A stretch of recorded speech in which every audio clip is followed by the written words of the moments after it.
Hello everyone, nice to meet you again here in Tromsø, or not far from Tromsø. Actually, I'm 20 kilometers away from the city by car, to a place that I really like. It's a place that I go to quite often when I have the opportunity, because it's really a beautiful and amazing place. It's on Kvaløya, which is the island next to Tromsø Island. So Tromsø itself, the city, is on a small island which is connected to the mainland by a bridge. And then another bridge next to the airport leads you to Kvaløya, which is a bigger island, more wilderness, bigger, with a few villages like you can see at the bottom of the image here, and I will explain you later. Small villages, but mainly, I mean, more open spaces, big mountains falling into the ocean. And I love that place because it's typically what a fjord looks like.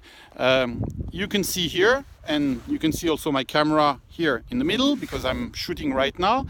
So you can see that you have mountain on the left, mountains on the right, falling directly into the ocean, and that's typically a fjord. And you have that village at the bottom here. We are now in the evening, as you can see. It's not dark yet, but the darkness is coming. We still have some light, which is interesting, and we have that interesting light when you have that overcast sky. You have that interesting light which is like iron grey, and I really like that atmosphere because it really looks how dramatic the landscapes could be here in Norway, northern Norway. So I'm now standing basically on top of a little hill that dominates the small village which is down there, and so I'm trying to shoot a moment in time. So I've already started to shoot a few minutes ago when the light was a little bit brighter. Now the village, the lights from the village are turning on, and I'm trying also to capture those lights, and then I will integrate them into the same picture to have a big panorama with different atmosphere, but that are blended together in a really smooth and seamless way. So that's what I'm doing right now. I've used my tripod because, of course, between each shot my camera shouldn't move at all. It's really important. I have kind of a symmetry in terms of composition, because you have those mountains on the right and on the left, the ocean in the middle, that beautiful structured sky on top, then the grey, iron grey ocean, and the village which is with those yellow orange lights. And so that's what I'm trying to capture now. And I love that place. First of all, it's really accessible. I mean, it's 20 kilometers away from the city center. By car, it takes 15-20 minutes, a little bit more maybe tonight because the roads are still a little bit slippery. But it's easy to access, and you have that beautiful landscape. Normally, I go a little bit more down here next to the ocean because I have a nice spot here, which I really like because the symmetry is just amazing there. But unfortunately tonight, even if the roads are, clear, almost clear of snow, the sides and the place where I used to park my car isn't clear. So I couldn't park my car down there. I had to park it up the hill. And so I had to find a new spot, which I did like 15-20 minutes ago, half an hour ago. And I found that spot which is dominating the city, and which is actually really, really interesting, and which is different from the other time I came here. And that makes really interesting to come to a place, a different moment during the year, a different time during the day, a different place, to slightly try to change the position of the camera, so you can have different perspective, different angles. And tonight I'm gonna have a new one, which I'm really happy with.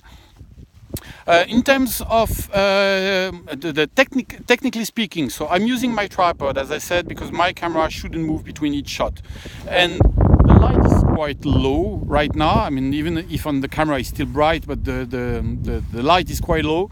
So I'm using, like time between 1 second to 3 seconds exposure. So of course I need a tripod for that.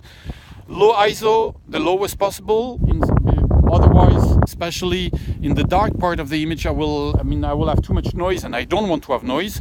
So to reduce as much as possible the noise, I use a low ISO.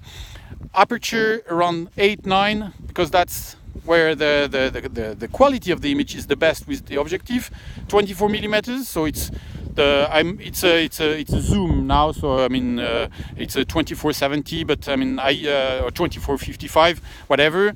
But I use it at 24, so I have the widest angle possible to capture as much as possible that beautiful landscape. And I'm using bracketing once again because you can see, I mean, the top of the sky is still quite bright. Then you have those dark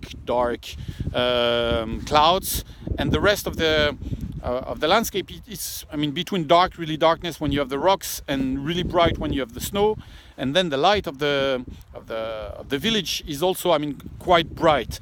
So it's difficult to have with a single exposure everything perfect. So that's why I'm trying to use bracketing, and then in post-production I will try to find the best image for the best light, and then combine all those images. I'm also doing tonight a moment in time, as I said before. Maybe I don't remember if I said it. I said it in the French version. I don't know if I said it in the English version. Anyway, so I'm shooting a moment in time. I started to shoot some minutes ago when the light was brighter. Now I'm waiting a little bit more to have the light of the village, and then I will integrate that into a single shot. And yes, I think I already said that. Sorry, I mean, like, maybe that's the cold or I'm a bit tired, but anyway, it's better to repeat it in case I didn't say it before. So that's what I'm doing now, a moment in time, and I hope that the result will be great. I mean, I think it's going to be the case, but until I see the images on my laptop, it's difficult to really, I mean, be sure 100% that the image will be great. I've also tried to find, I mean, different angles, different positions of the camera to be sure, because what you see on the camera, it's interesting, and you're always think, oh, that's the best shot. But I mean, when you see it on the computer, sometimes you're a little bit disappointed. So I've tried different angles to be sure that when I open the images on my computer, without reframing the image, in order not to lose any pixel, I try different angles to be sure that I will have the shot I want. Once again, that's what I could say for tonight. I'm going to finish to capture my images. I hope you enjoyed that video. That's going to be the last one in Norway for the moment, because on Saturday I'm going back to France for a week, and then I'm flying to Iran, which I don't know at all. It's going to be a new country for me and very interesting. I'm going to visit many cities, like 7-8 cities, and I'm really looking forward to it. And of course, I will share my images and my impressions about that new country in a couple of weeks from now. So I'm gonna say goodbye for today. I hope you enjoyed it. Join me on social media, on Nicolas Messner, Flash Artist, Inventeur d'images on Facebook. You can find me, of course, on Instagram at Messner, MESSNER photography with a Y at the end, the English version. And of course, on YouTube, you can log in to my account. Please register also to my account, and then you will be able to follow me throughout my journeys throughout the world. Bye bye, and see you soon.